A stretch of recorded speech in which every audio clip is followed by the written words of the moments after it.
All We're right, now we're live. live. Hey, hello everybody. Welcome to Dive into World Building. And tonight we have a special guest all the way from Singapore, Joyce Chng, who writes as J Damask. Do you write under other names as well, Joyce, or just J Damask? Both of them. J Damask and Joyce Chng.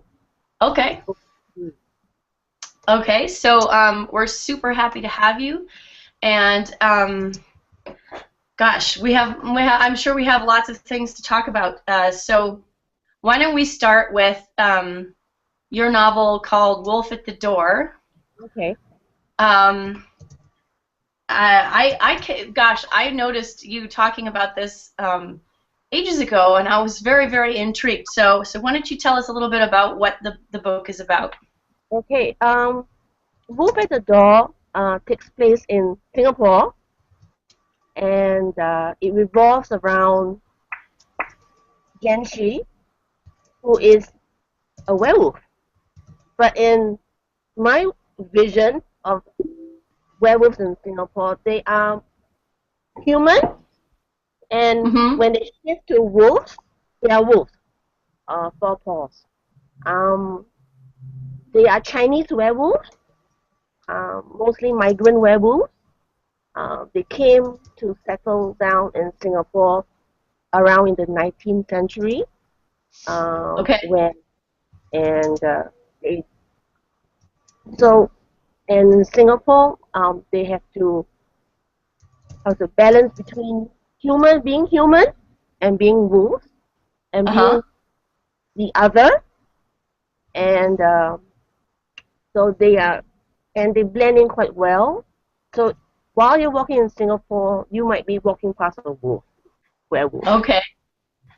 So this is my vision of Singapore, the werewolves in Singapore, and the story revolves around Jianxi, who is a married mother. She has two.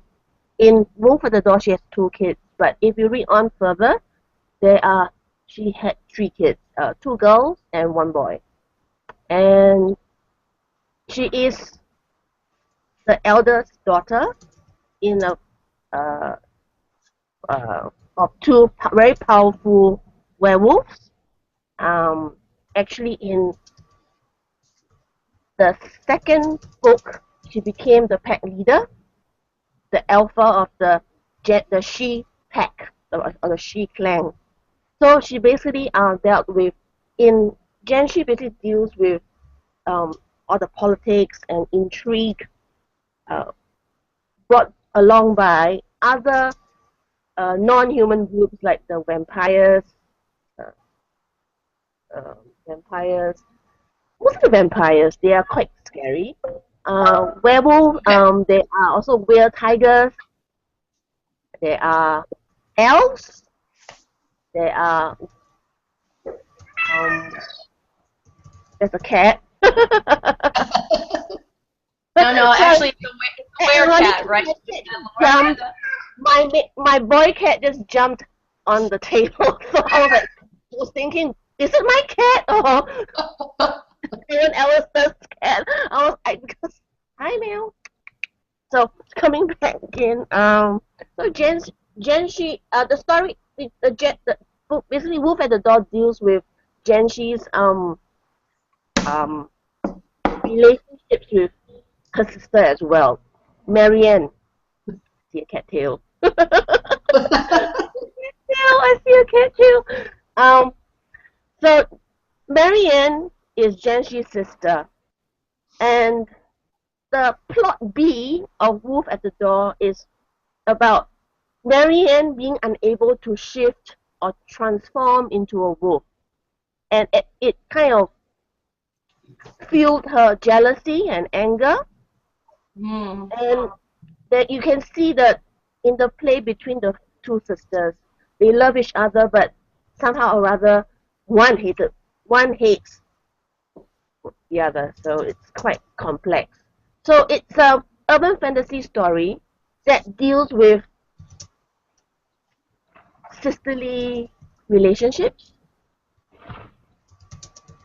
Yeah, Cool. yeah.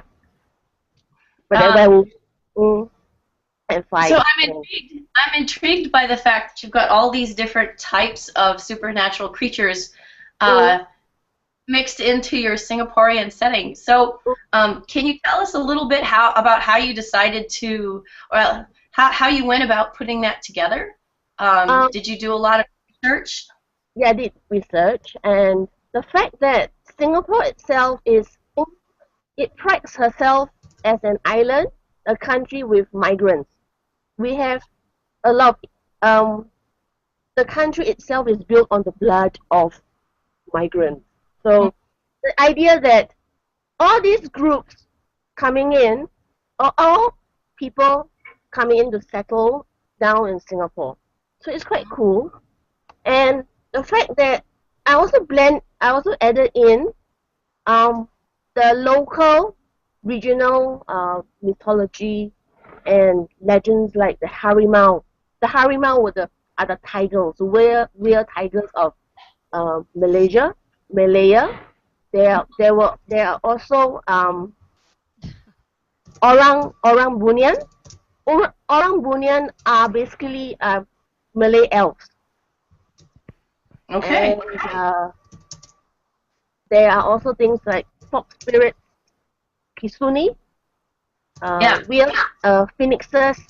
So all these creatures are from local and regional legends and mythology.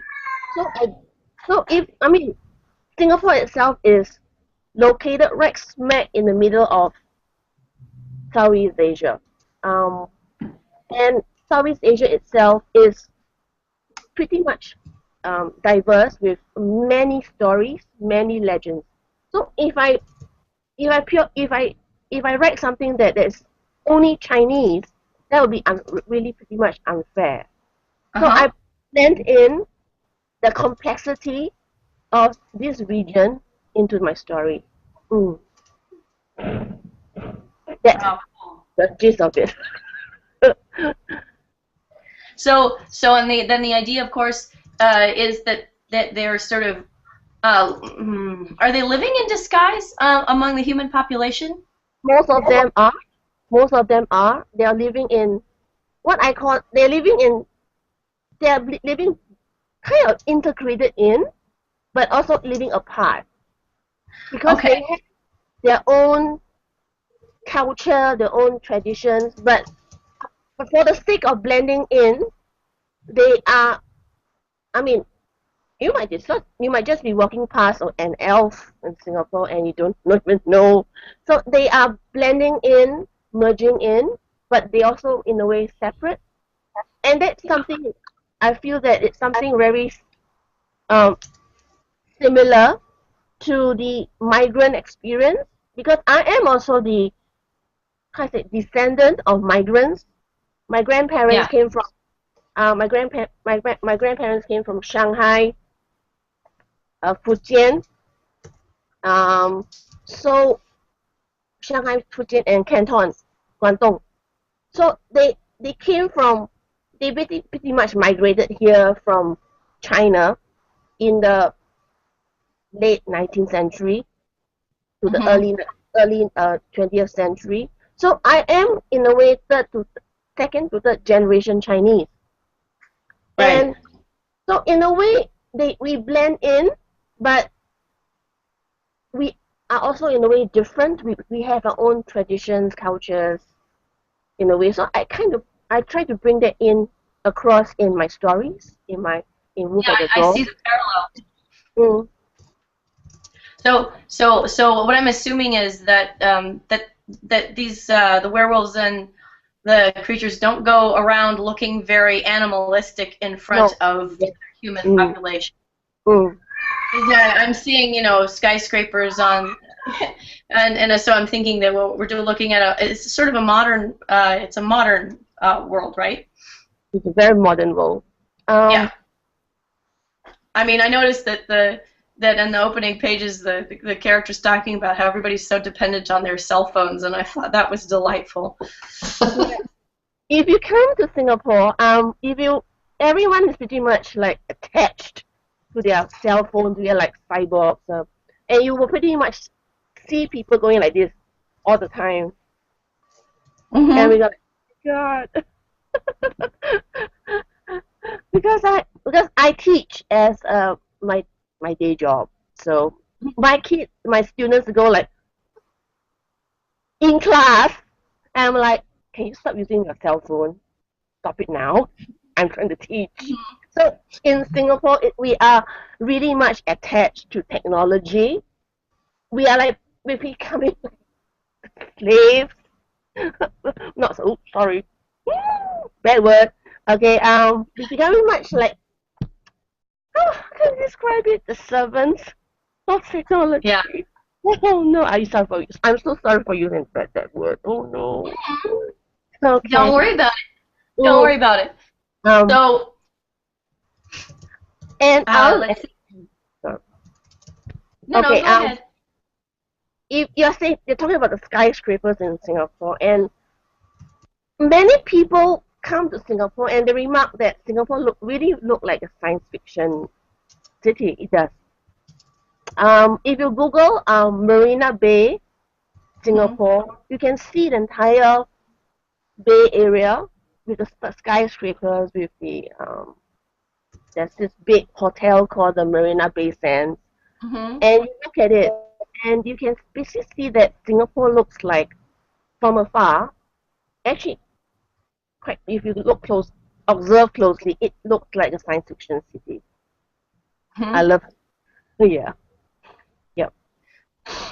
And I'm, I noticed that in the book, the mm, one of the things that comes up early on is mm, the let's see, the werewolves longing for the ancient forest. yes. Is that I mean, what it reminds me of a little bit, I have to say, is Miyazaki. Mm, You're aware of his movies. He has a great preoccupation with the relationship between nature and modern technology, mm, and the way that they push and pull each other. mm, Um, seems like a big theme for him. Is this something that you feel is a very important theme and important to the culture of these people here in the book? yes, yes, definitely. Because mm, I love nature. I feel that one should be close to nature. I feel happy when I'm in the park, walking barefoot. Um, I have my own special place where there are many trees. Um, but if you look at Singapore, um, the government keeps on talking about we are land scarce, we do not have land. So a lot of the wild places in Singapore are either being cut down for land use, like condominiums, um, houses, factories. So there are very limited um, amount of wild land in Singapore, Mm-hmm. and the fact that even Singapore is all technology or urbanization, but Mm-hmm. there are actually And that was our piano interlude. there there are there are sorry there are limited wild places where animals can be wild. So Mm-hmm. there is this struggle or dilemma between nature and urbanization or modernity. And I feel that this struggle is right in the heart of the werewolf. In fact, in Mm-hmm. all non-human um, groups in Singapore, I mean, they feel that there should be more wild land. In fact, if you read in Wolf at the Door, the the the wolves do not hunt in Singapore. They hunt elsewhere. They hunt in Malaysia, where Malaysia has more wild land, wild forest land for them to hunt the deer. So they can't do that in Singapore because Singapore is just so limited. So the wild places are all diminishing, dwindling, and the wildland, from what I'm seeing now as a person living here, we all cling. It's just trying to cling on to the wild places, and the nature groups are all going, do not destroy the wildland and whatever. So it's kind of a struggle in Singapore, this Hmm. nature technology thing. So I'm Yep. trying. I think I write that, and the yearning for the ancestral forest is, I think, very strong in. I think all of us, we want to go back to nature, but because we're all living right smack in the middle of concrete and bricks and um, I think roads, we are we find ourselves very limited to Hmm. the yeah, we find ourselves very limited when it comes to being in part of nature because we want to be part of nature, but we can't because we're all stuck in bricks and concrete and nothing. We are all very, let's say, torn in between. So the ancestral forest is this going back to this original forest where we can be who we are, what we are.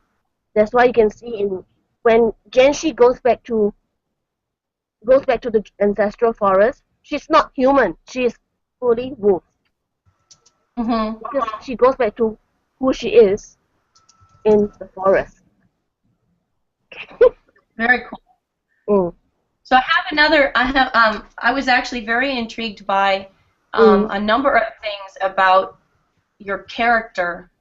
mm, Um, One of the things is that she's a mom and a sister, and mm, it reminds me of a couple weeks ago or so when we were talking with Aliette Baudard, and she mm, was talking about her Suya universe.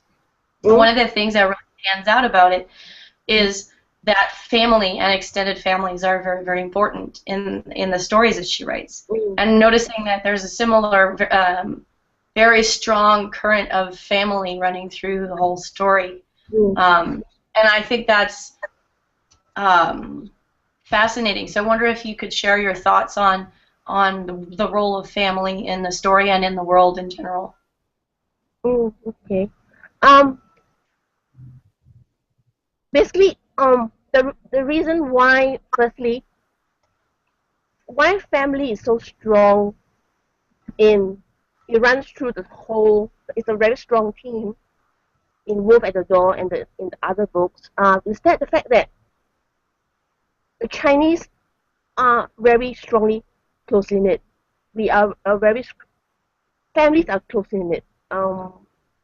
Um, and we are most Chinese. We are very loyal to our family, very faithful to our family, and the fact that they are both wolves and Chinese, it the, the idea of family is comes very strongly because wolves themselves are also very bonded, very closely connected to their own family as well. So it kind of adds in because I feel that as a Chinese writer, I feel that I cannot ignore the fact that I'm Chinese and I come from a family where family ties are very strong Mm-hmm.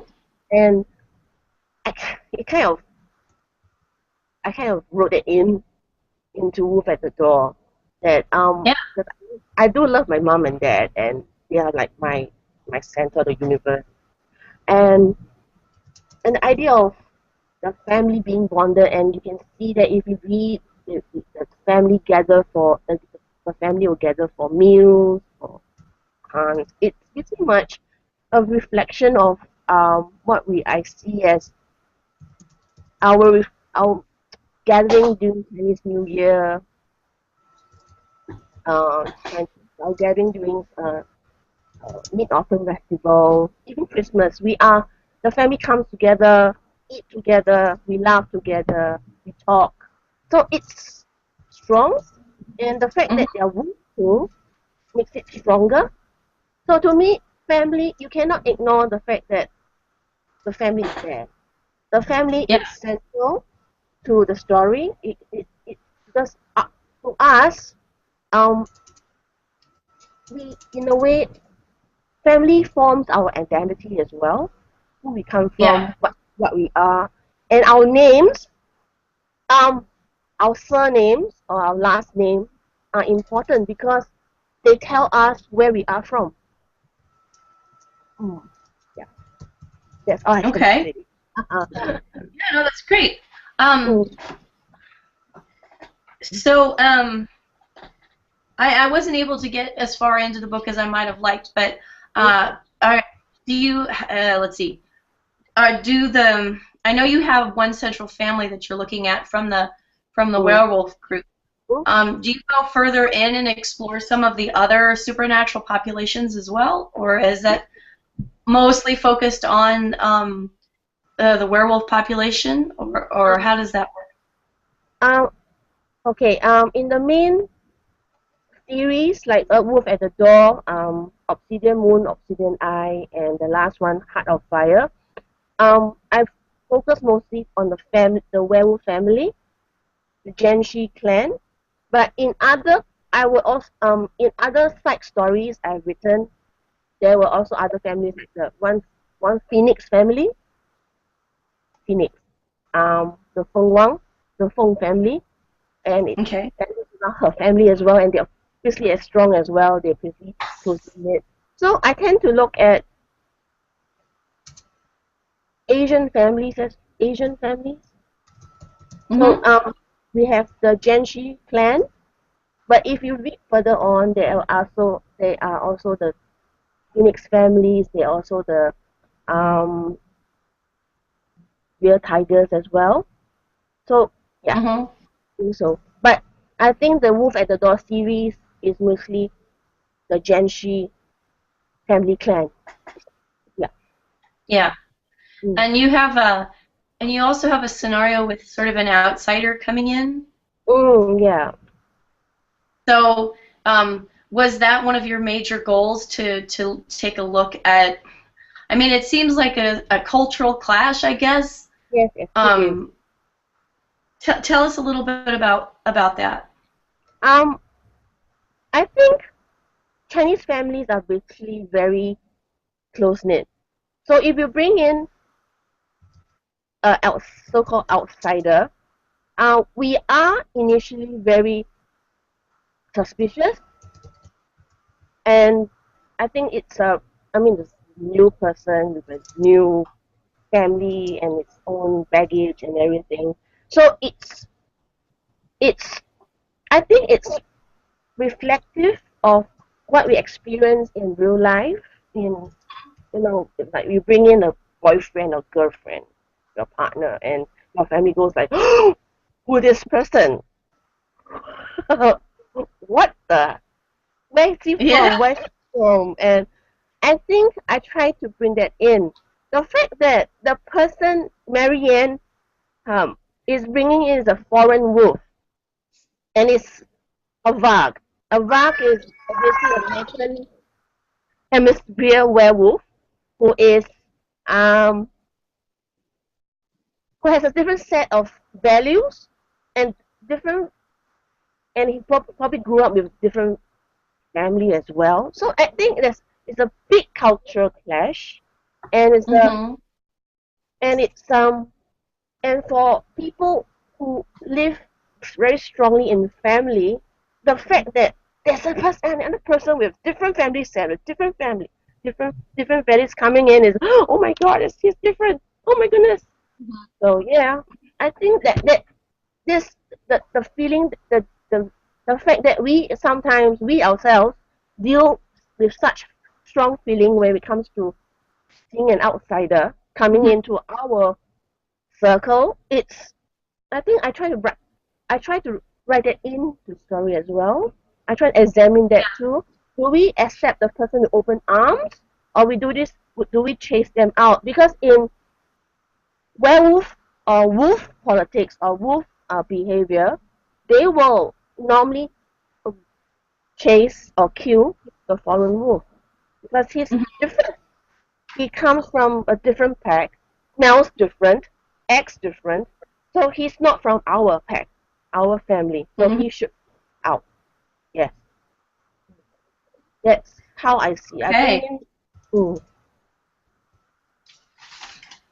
Awesome. Let's see. Uh, let's see. I wanted to ask you whether you write in English. yes, I do. I write all in English. Mm-hmm. I've tried writing in Chinese, Mandarin Chinese, and I failed.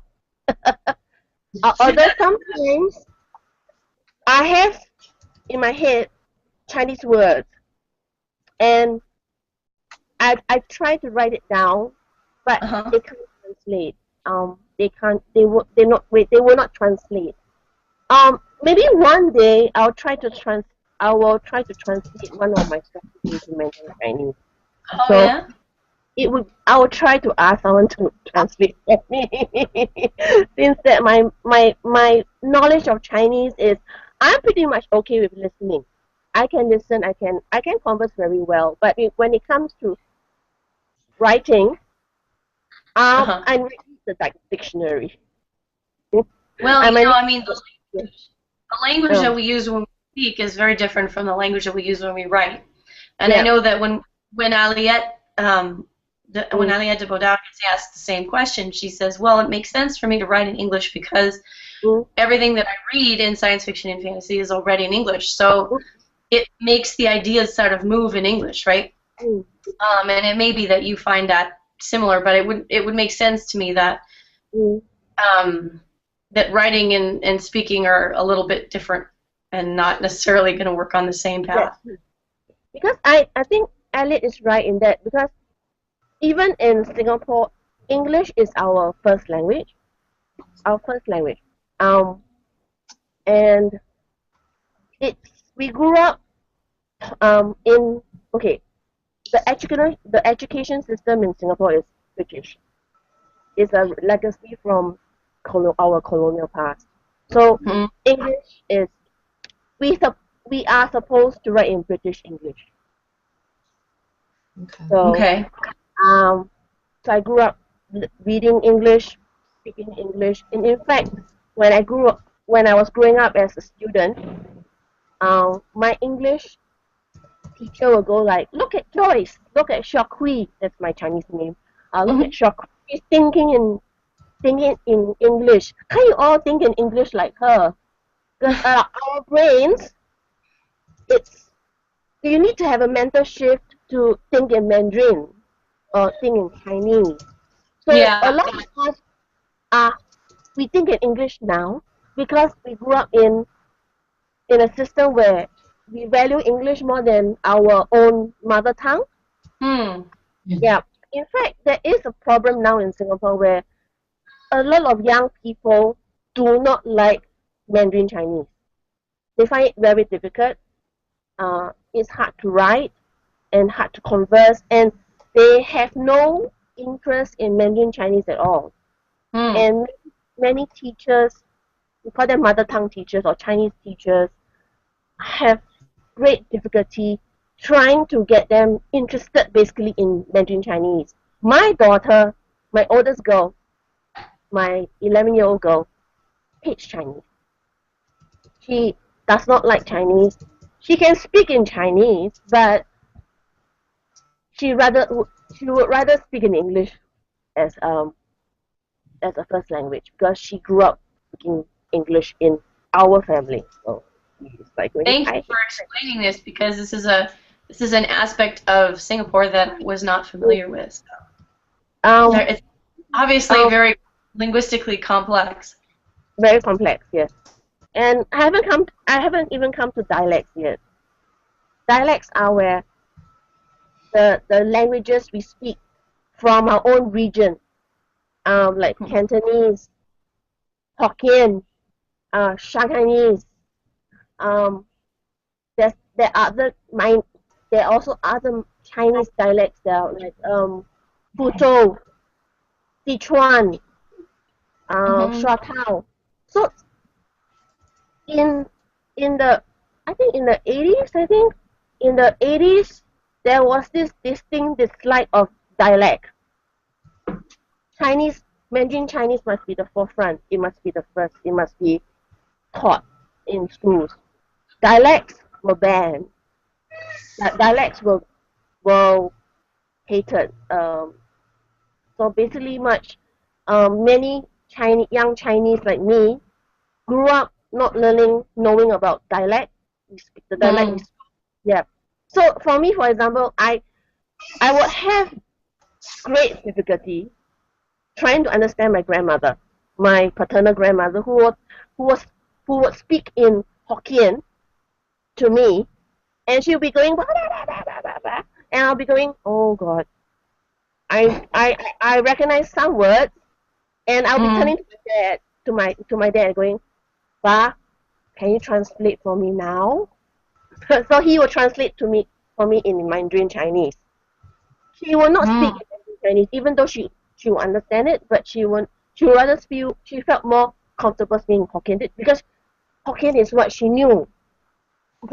Is what she was.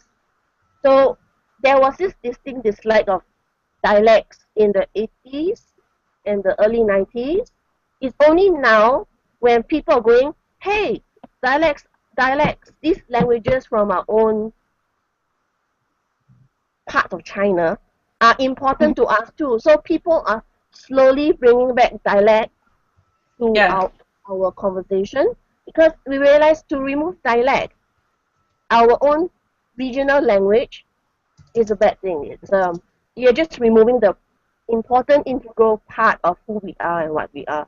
So that's why when Yeah. I write in my other science fiction stories, I also bring in some dialect words because I also understand the importance of dialect. Because if I have known more dialect, more Hokkien, or more Cantonese or Shanghainese, I will communicate more with my own grandparents. Yeah. Mm-hmm. Mm. So, So so, mm, are you still writing in the Singaporean Werewolves series, or is that series finished? finished. Finished for the moment. Fin- Finished for the oh, for moment. the moment. I understand. We will leave it open for you to write more. It's all Yeah. good. My my older girl is going right more. Sequel. But I'm now focusing on the spin-off. The spin-off is the dragons. Basically the Western dragons. Mhm. I'm focusing on this half long, half drake young man called Gabriel Sutherland. He is basically what we call in Singapore. If he in his human form, he's what we call a Eurasian. Okay. His father is British. His mom is Chinese. So Okay. yeah. So I'm now focusing on his story now.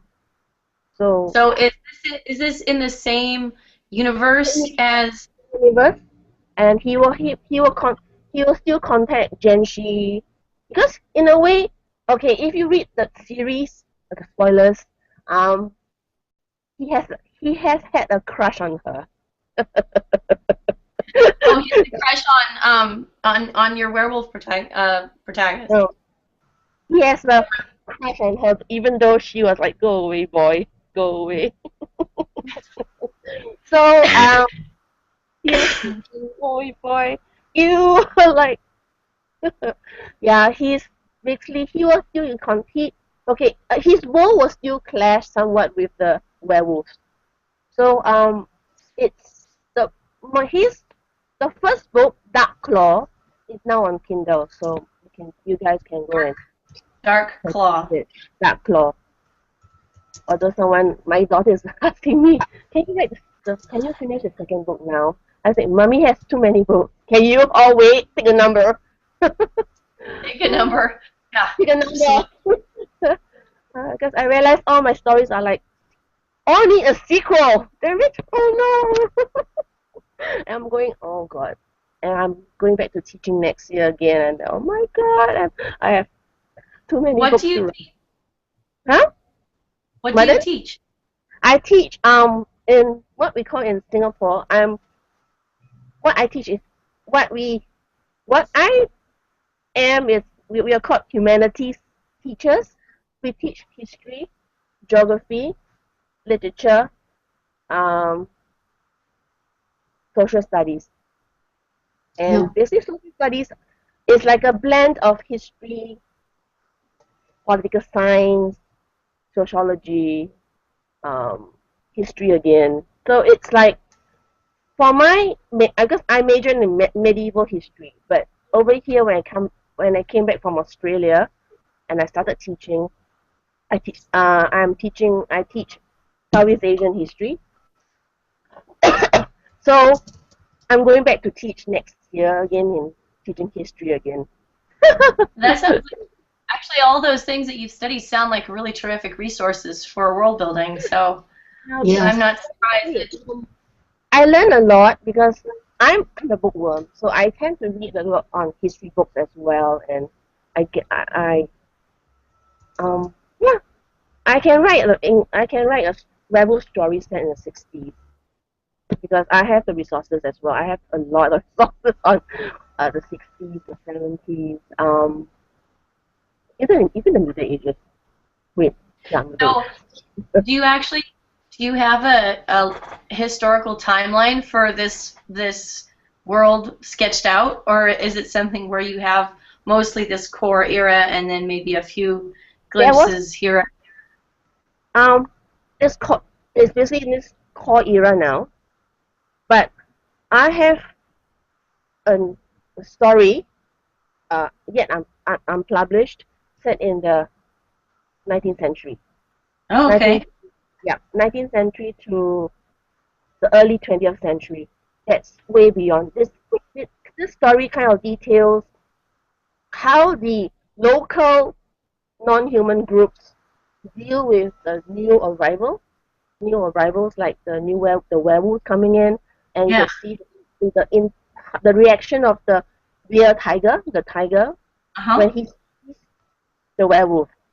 Basically, the real tiger will go. It is not happy to see the werewolf at all. So I'm trying to flesh that one out at the moment.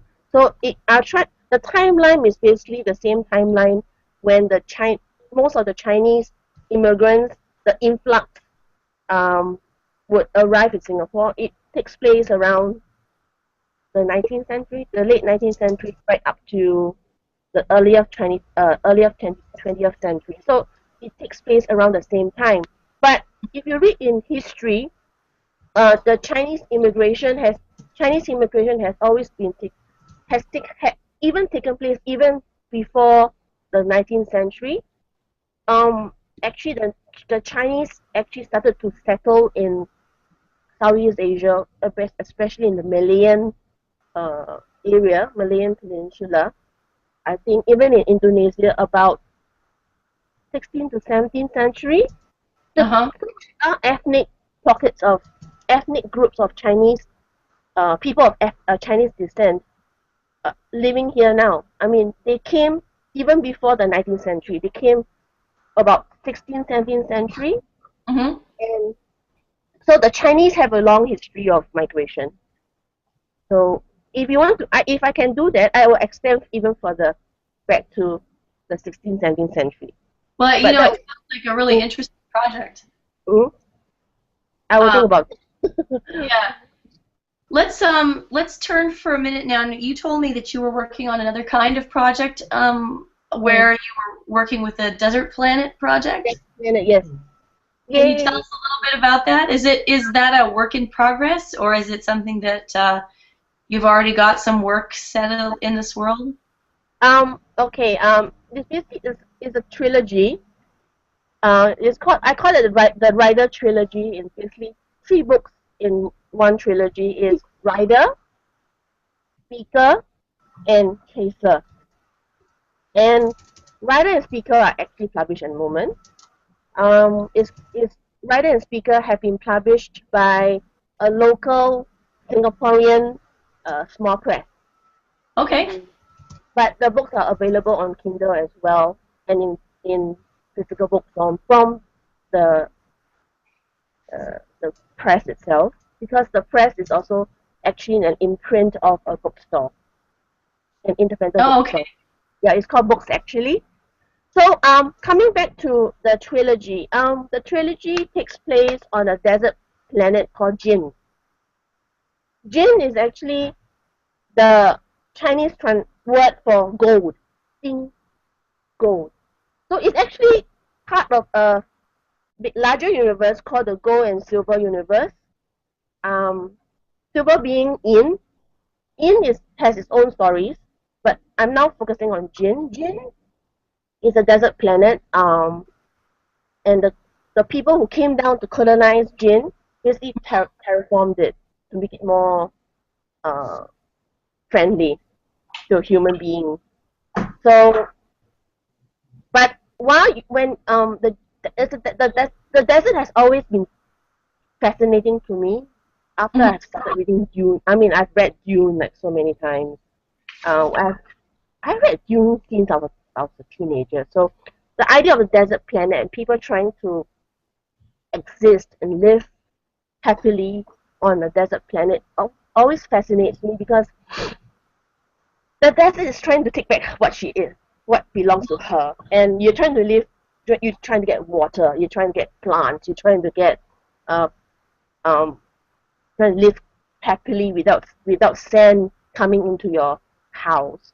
I mean that this eternal struggle between man, again nature, Mhm. fascinates me, and the fact that it's a and the desert planet has its own unique personality. I see the planet as very sentient. Mhm. In a way, the planet is alive, and even though the human um, aggressiers, the engineers who try to make the planet more friendly to the human beings. Mhm. Even though they're trying to say, oh, we can plant more trees, we try to plant more trees to stop the desert from growing. The desert is trying to, the desert will just basically takes back what she is, belongs to her. So, Uh-huh. yeah. So to me, to me, the desert is a perfect metaphor for the interplay between nature and human beings. Because the desert is this relentless being who knows that we have taken what belongs to her, and she says, no, no, this is mine. This is Yeah. mine. This is mine. So if throughout the entire trilogy, you will see that even though they're trying to plant more trees, grow more trees, water, make more water, the desert will you prevail somewhat, because the Yeah. de- that's a planet after all. It's the desert. Yeah. Mm. So, okay, so I'm going to go back to what you said. You said that the Mm. first book is called Rider. What are Mm. we writing? Um. Okay. The desert has its own native, own alien species. Mm-hmm. Um. They look like, okay, because I love dinosaurs. Okay, they look like pterosaurs. Okay. They look like huge pterosaurs. They fly, and the fact that in the early past, um, the early colony had works out a pact with this species to be partners, so that Uh-huh. this species will work together in tandem, in partnership with human beings to understand the planet more. So Okay. being a writer, it's like a prestigious thing. Every young person will attempt to be a writer, but not all will become writers, because, okay, the pterosaur is also a sentient, intelligent being. It's not a horse. It's not it's not a work beast or something. It's an alien. you are basically, when you work with the pterosaur aliens, you are ambassador as well. You are a writer slash ambassador slash you are like their spokesperson. Okay. So in the story, the main protagonist, her name is Li Fang. Li Fang wants to be a writer like her sister. Her sister is 3 years older, and she is already riding a huge flying pterosaur, and she wants to be a writer. But if you read on, somehow or rather, fate steps in. She still becomes a writer, but to a different kind of different species. Okay, I need to explain the pterosaur race. The pterosaur race, the pterosaur alien race, has two branches. Okay, the watcher and the hunters. The watchers are the ones, they say, more the more civilized ones. They are the ones who are more willing to work with the human beings. The the hunters are the so-called the wild cousins. They are the ones who say no more humans. We are our own beings, our own group, our own race. We will not come in contact with human beings. So, but the thing is, Li Fang Mm-hmm. ends up being a rider of a hunter, who Okay. himself is actually an the hunter race. He was cast out from the hunter race. So he and she become very close partners. And in fact, if you read on further, she That was the ding-a-ling bell portion of the evening. First we had the piano, and then we had the ringing bell. It just okay. keeps life interesting. I think we're all cyborgs here, Joyce. Yes, yeah. It's okay. My phone is somewhere further away, but I'm going. I want to check it now. I want to check it now. Okay, coming back. Li Fang becomes a writer, but she's in fact she's writing a hunter who's like, even the so-called civilized watchers are going, "Ew, hunter, wild beast, wild barbarian Yeah. thing." Yeah. So it's an interesting thing because I'm also trying to see that there's a lot, because my stories are like onions. There are many layers to Yeah. it. So on the larger theater, the background is desert planet, but you will have plot B like um people people trying to deal with so-called the wilderness, and the Mhm. wilderness is how to embodied in the form of this hunter, this male hunter who is that who's not so-called in, well, they are the civilized watchers will think that, oh, a hunter is too wild for their own good. Yeah, Right. and you will have stories like Li Fang's relationship with people, with her sister, with her mother, with this young man Daniel.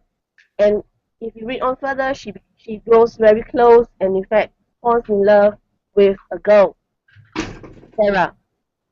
So my stories tend to look like onions and many layers to it. Yeah. Now, were you saying when we were speaking the other day when Hmm? it's always important to do a sound check before we do this because otherwise we end up not getting our guest in on time and so that ends up being Okay. problematic. So the other day when we were talking, you mentioned Hmm? something about how I think it was that Li Feng had been in an accident of some Yes. variety.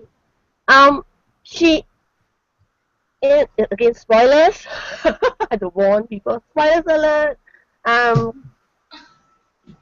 Okay. Basically, she tries. There is a scene in Rider where she tries to stop Meng. The Meng is the name of the um the hunter. The name is basically, his name basically means dream in Chinese. Okay, Okay. and he he acts out, he lashes out, and all she could do was to hang on to him and ride him. And in the process of that, she falls from him and becomes paralyzed. Oh, okay. Yeah, then that was, and she became paralyzed from the waist down. So that was where she was then fitted with a chassis. A chassis is like basically a robotic brace. It helps her to walk, but she knows that she is already she is disabled. She can't walk without the aid of the chassis. But because of that, despite of that, she is still able to end up riding Meng. Meng comes, Meng comes back for her because the bond between her and Meng are so strong that he will come back for her, even though he lashes out. Because he was lashing out because he was being bullied by the watchers who were there. They were just basically heckling him and teasing him and taunting him, and he was just being driven to the wall. That's why he lashes out. In the Mm-hmm. process in the process of him lashing out, Li Fang was also hurt in the collateral damage, so she Right. becomes paralyzed. Yeah. Mm. Cat. Yeah. Yeah. My cat is like basically sitting on my husband's chair and looking at me, going, "Pay me attention now." Well, that's exactly No, what this guy's doing. I don't know if you can tell, but he's like, "You will not write any more notes. You will now snuggle me." That's how. like Yes. now he's like, "Give me love, give me love." I'm like, oh, my cat is going. Look at me. I'm so cute. Love me Yeah, now. you have to pay attention to the cat. It's the rule, right? Yeah, it's a rule. But I'll probably give him cuddles later. So he's like Well, looking at so me, mommy. we're getting close to the end of the hour, so I'm going to Okay. open up for questions. Um, Okay. anybody who's been Glenda or Reggie or Che, you want to ask any questions? Well, I did have a question in the werewolf story. Mm-hmm.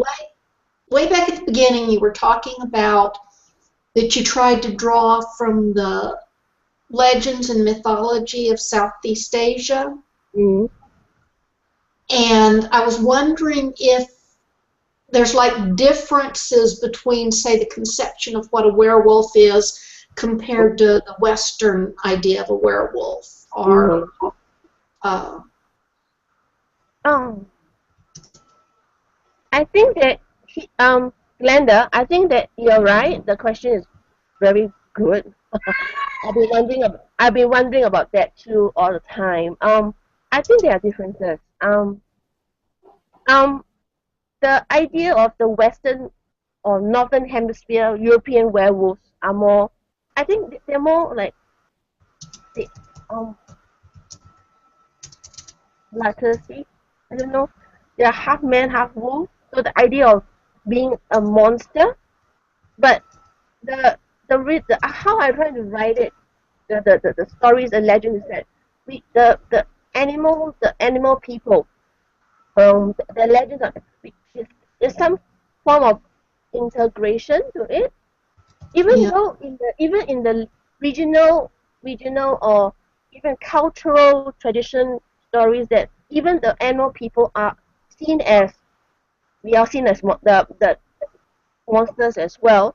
There is some form of balance in a way, because they try to balance it out by attaining, uh, achieving enlightenment. Because many stories, especially for the snake spirits, for the fox spirits, they try to attain enlightenment. They try to become more than animals. But for me, when I look at these legends and mythology, I always ask myself, but what if they still want to be who they are, animals?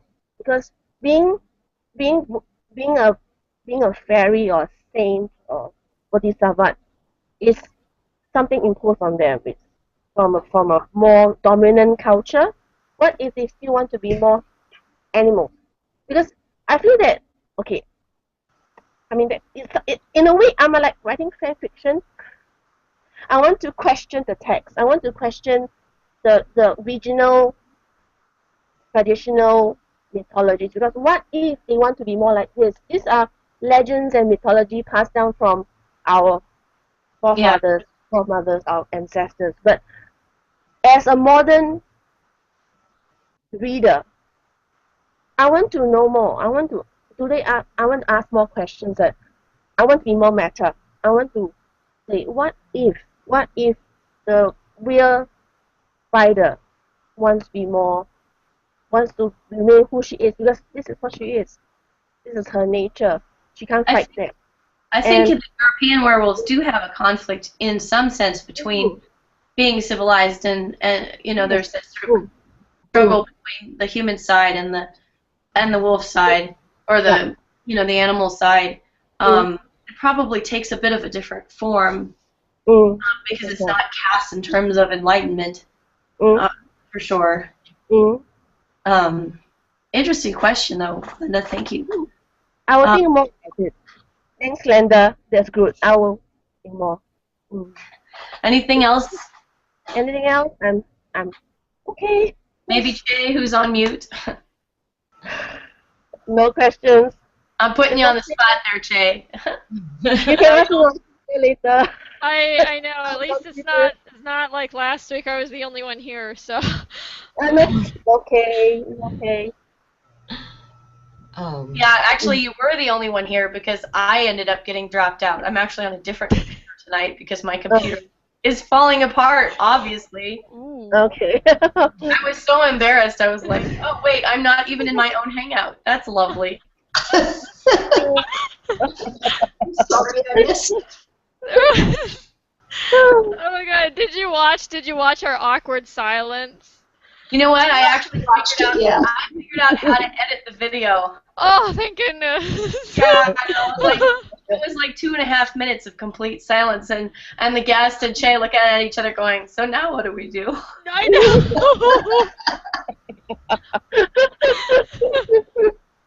Anyway, oh my gosh. Well, so if nobody is going to ask any more questions, what I'll do is I will say, Joyce, thank you so much for your time. It's been lovely to have you and hear about your ideas. And this is our last hangout for December because we're headed into the full-on holiday, Christmas, New Year's, and all that season. Yeah. I am still in the process of negotiating guests for the new year. I'm hoping to have one guest per month. And if I am supremely lucky, then we may have Nora Jemison here in the second week of January. So you're welcome to attend any time that our time frames intersect with yours. I know you've been super great about retweeting all my announcements about the Hangout. So thank you for your support. And I have lots of notes on what you were talking about, so this will be really fun to write up. And so what I'm going to do is I'm going to hit the stop broadcast button at this point. Thanks, everybody, and see you next time in the new year.